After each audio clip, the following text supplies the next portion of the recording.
I've had a lot of roommates. All of my roommates have names, but for the purpose of my videos, I decided to give them vaguely descriptive names instead. My roommates' names, in no particular order, are Triathlon Guy, Singing Guy, Air Force Guy, Zimbabwe Guy, Haiti Guy, Tommy, Rock Climbing Guy, Accounting Guy, and Hockey Guy. I have a lot of stories from all of my roommates, but for the sake of this video, I will simply tell you a few stories from when I was rooming with Hockey Guy. And he always called me Mardog. He always used a lot of hockey slang words. Chirping somebody means that you're making fun of them. If we were making fun of each other, Hockey Guy would say, "Stop chirping me, bro." I remember that one time he said, "Hey Mardog, want to come with the boys and wheel some girls at the hotel party? You're a pretty good looking guy, so I bet you could wheel a lot of girls." Wheeling girls is another way to say hitting on girls and getting their phone numbers. Hockey Guy was more of a wild spirit than I was, and so we butted heads a little bit, but we got along for the most part. We also had another roommate, Triathlon Guy, who was also a great roommate. Sometimes Hockey Guy would get one of his party friends and they would watch a TV show called Stargate Atlantis late into the night. This was annoying because it was usually when Triathlon Guy and I were trying to sleep. I also owned a PlayStation 3 and a tiny monitor to play it on. I was surprised that I ended up not playing my PlayStation 3 much at college, but Hockey Guy would play it frequently. Again, he would usually play it at full volume when I was trying to sleep. After a few nights of him obnoxiously playing the first-person shooter game Call of Duty, the grumpy side of me became overwhelmed with annoyance at Hockey Guy. I waited until midnight when Hockey Guy stopped playing my PS3, and he crawled into bed. I then crawled out of my bed and turned the PlayStation back on to start playing Call of Duty on full volume. I felt a little bad for Triathlon Guy, who was simply caught in the crossfire here, but I did what I thought had to be done. I bet Hockey Guy is getting so annoyed right now, I thought and smiled to myself as video game gunshots blasted out of my speakers. I wanted him to have a taste of his own medicine. However, to my dismay, Hockey Guy leaned out of his bed and looked around saying, "Whoa, bro, sounds like a war zone going on out there." He was not fazed at all, and was just poking fun back at me. In hindsight, I think what he said was hilarious, but in the moment it just made me more mad. I went to bed in the most disgruntled fashion. Another time, we're all asleep in our beds. In the middle of the night, in a half-conscious state, I heard someone whispering, "Marlin, Marlin, Marlin, Marlin, Marlin." When I woke up a little bit more, I realized it was Hockey Guy whispering my name.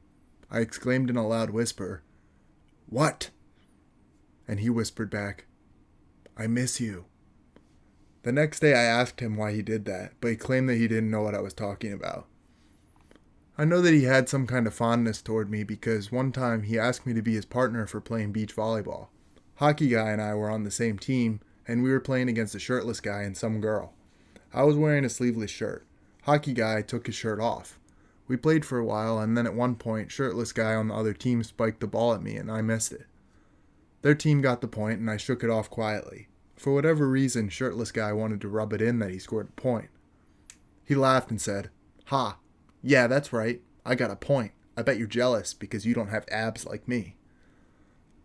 I was pretty dumbfounded why someone would say such a random and dumb thing. I was ready to say something sarcastic to him in response, but I didn't get a chance because Hockey Guy ran up to that guy and pushed him, yelling, "Don't talk to my roommate like that. You want to go?" And then the pair started shoving each other and yelling at each other. Me and the girl just stared at them in a confused manner. Eventually, Hockey Guy said something like, "Oh, okay, so you're going to Tim's house tonight. Let's settle this at Tim's place then." Super cool ripped abs boy then said, "Okay, fine. See you at Tim's place." Another time, Hockey Guy and I went to Walmart to get snacks together. He had driven, so once we bought all of our snacks, we got back into his car. Before I had my seatbelt on, Hockey Guy started flooring his car in reverse, out of the parking spot, and through the entire parking lot. I braced myself and exclaimed, "Dude, what are you doing?" A second later, Hockey Guy stopped the car in the middle of the parking lot. He looked me in the eyes, and with the wisdom of Gandhi, he said, "Mardog, why do we get so many dirty looks for driving backwards? It's just like driving forwards, but in a different direction." Needless to say, I didn't know how to answer a question of such immense philosophical depth. One final story was when Hockey Guy and I were actually roommates a different year because he had selected me as his roommate. I was planning to be roommates with a different guy, but it ended up not working out, so it looked like Hockey Guy was my roommate again. Maybe you like to do as much laundry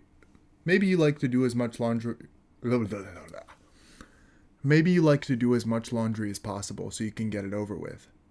Hockey Guy had that mindset, but he also liked to clean a full 100% of his laundry. Take note that if you are wearing clothes while doing laundry, you are still not doing 100% of your laundry. Hockey Guy would wait until I went to sleep, and then he would go out into the common area and do 100% of his laundry. We also had a guy named living in one of the other 2 bedrooms that shared our common area. His mom was a helicopter parent to the extreme because she would require to text or call her every hour of the day to let her know what he was doing. Additionally, he would have to let her know when he was going to sleep and when he woke up in the morning. If he did not contact his mother every hour of the day, she would get worried and call the police to find him. One time in the middle of the night, I was asleep, but my friend Drew was studying on the couch in the common area, and Hockey Guy was busy doing 100% of his laundry around the corner from Drew. A university police officer opened the door to our apartment and saw Hockey Guy. Obviously, Hockey Guy was not wearing clothing. The police officer said, "Oh, sorry, man." Hockey Guy said, "No worries, bro." The police officer asked, "Do you know if someone named lives here?" Hockey Guy pointed to the bedroom next to ours and he said, "Yeah, I think he's in that one." The police officer walked into the room. He found sleeping and woke him up by tapping him on the forehead with his finger. "Call your mom. She's worried about you." The police officer started walking towards the door. My friend Drew, who was sitting in the common area, busted out laughing. The cop then immediately started laughing as he walked out the door as well. Similar to how the cop tapped his finger on forehead, you can tap your finger or mouse on the like button for this video so I can disintegrate the YouTube algorithm. So please do that if you like this video and if you have a second to do that. I would really appreciate it. Also, if you want to see more videos like this, you can check out my channel. So please subscribe and click the little bell if you want to be notified when I post new videos. Thanks for watching, guys. I'll see you in the next video.